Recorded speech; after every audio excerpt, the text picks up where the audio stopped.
ingin memberikan pernyataan sedikit bahawa program yang kita jalankan ini adalah untuk menepis tohmahan-tohmahan pihak pembangkang yang mengatakan bahawa PRU kita yang baru berlangsung itu adalah PRU yang paling terburuk dalam sejarah negara. Oleh kerana itu, maka saya menjemput Tan Sri Aziz selaku pengerusi SPR untuk memberikan penjelasan-penjelasan terhadap tuduhan pembangkang. Dan pada ketika yang sama, saya juga ingin mengesyorkan agar pembangkang memanggil pengurusi SPR ataupun timbalan pengurusi SPR untuk memberikan penjelasan pada kumpulan mereka. Dan saya kira tentu SPR akan juga bersetuju untuk hadir dalam majlis-majlis penerangan oleh parti PAS DAP PKR. Dan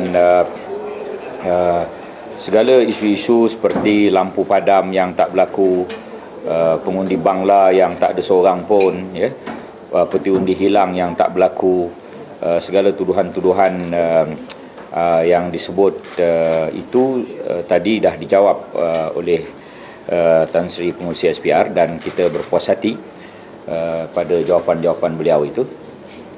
Antaranya yang paling penting ialah bagaimana senarai daftar pemilih itu amat teliti jika dibanding dengan negara-negara lain, dan tidak ada peluang untuk pendatang asing menjadi pengundi dalam daftar pemilih yang kita ada.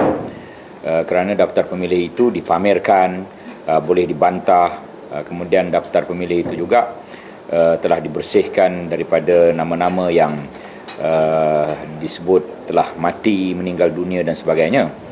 Jadi kita berpuas hati apabila Tan Sri menyebut tidak ada satu kejadian blackout pun yang berlaku di seluruh pusat pengiraan undi, dan TNB juga telah mengesahkan tidak ada satu kejadian blackout yang berlaku sebagaimana tuduhan pihak pembangkang. Tuduhan peti undi hilang pun tidak berlaku sebenarnya. Tidak ada satu peti undi pun yang hilang daripada mana-mana tempat penjumlahan undi. Yang kita lihat ialah pihak pembangkang ini memberikan suatu semacam persepsi bahawa mereka yang menang. Saya ingin menjelaskan bahawa undi popular mereka cuma 49.9%. Kalau dibundarkan 50% lah undi popular. Undi popular Barisan Nasional 47%. 3% lagi itu ialah undi rosak dan juga undi calon bebas. Tetapi saya ingin menjelaskan di sini bahawa 9 buah negeri Barisan Nasional melebihi undi popular daripada pihak pembangkang. Yang pembangkang lebih cuma di Selangor, Kelantan, Perak, Pulau Pinang dan wilayah Persekutuan. Jadi jangan hanya kerana undi popular mereka lebih 3%, lantas mereka mengatakan bahawa mereka patut yang menjadi kerajaan. Itu adalah amat tidak benar, ya. Kerana kita mengadakan sistem sebagaimana yang disebut oleh Tan Sri Aziz tadi, first past the post, ya. Itu kaedah kita. Siapa-siapa yang telah mencapai kepada keputusan, maka dialah yang mendapat jawatan itu, first past the post. Bukan kita kira siapa yang lebih banyak undi popular, siapa yang kurang undi popular. Tetapi persepsi yang diberikan oleh pembangkang ini ingin menunjukkan bahawa rakyat Malaysia ini menolak Barisan Nasional. Sedangkan cuma 5 negeri, dan 5 negeri itu Selangor yang paling tinggi, 1 juta undi popular lebih kurang, Barisan Nasional 600,000. Kalau kita lihat perbandingan perbezaan undi popular BN dengan pembangkang ini, bedanya lebih kurang 400,000. Di manakah 400,000 itu diperolehi? Di negeri Selangor sahaja. Jadi jangan kata seluruh Malaysia ini menolak Barisan Nasional. Walaupun kalau kita ikut undi popular, 9 negeri kita menang undi popular, 5 negeri sahaja yang mereka menang. Kalau dilihat dari segi itu pun Barisan Nasional telah menang. Tetapi kita tidak mengikut undi popular, kita ikut first past the post system. Jadi segala perkara yang dibuat oleh pembangkang ini kita kena tangani. Itu sebab saya panggil Jentera Penerangan Pemuda, Wanita, Puteri dan juga bahagian di seluruh negara datang pada hari ini supaya mereka menjelaskan di peringkat bawah apakah yang duduk bicara perkara yang sebenar. Kalau kita melihat suara keadilan, siri yang terkini, segala tuduhan-tuduhan di muka surat hadapan mereka itu semuanya berunsurkan fitnah. Saya dengan ini mengesyorkan agar SPR menyaman pihak-pihak yang membuat fitnah ini, ya.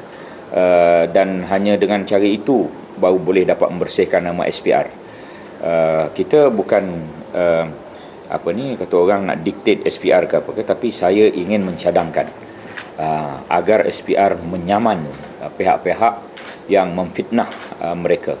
Sebab senang sangat nak menyaman mereka itu, sebab kenyataan mereka ada dalam surat khabar rasmi mereka, ada dalam surat khabar Harakah, ada dalam surat khabar Suara Keadilan, ada dalam surat khabar Roket agaknya, dan segala perkara itu perlu disaman. Jadi macam Felda lah. Saya telah mengesyorkan pada Felda menyaman Suara Keadilan dan Harakah kerana mereka membuat fitnah. Sekarang ini berada dalam mahkamah. Tunggulah masanya apabila kes itu akan dibawa ke mahkamah, kerana mereka tuduh bahawa Felda ada kaitan dengan perdagangan dengan negara Israel untuk memberikan tujuan-tujuan yang jahat kepada peneroka. Jadi saya dengan ini mengesyorkan agar SPR menyaman pihak-pihak yang memfitnah SPR. Tak kira lah siapa pihak itu pun, sama ada NGO yang tertentu yang memfitnah SPR untuk pilihan raya baru ni, ataupun pihak-pihak yang sentiasa menyatakan perkara itu.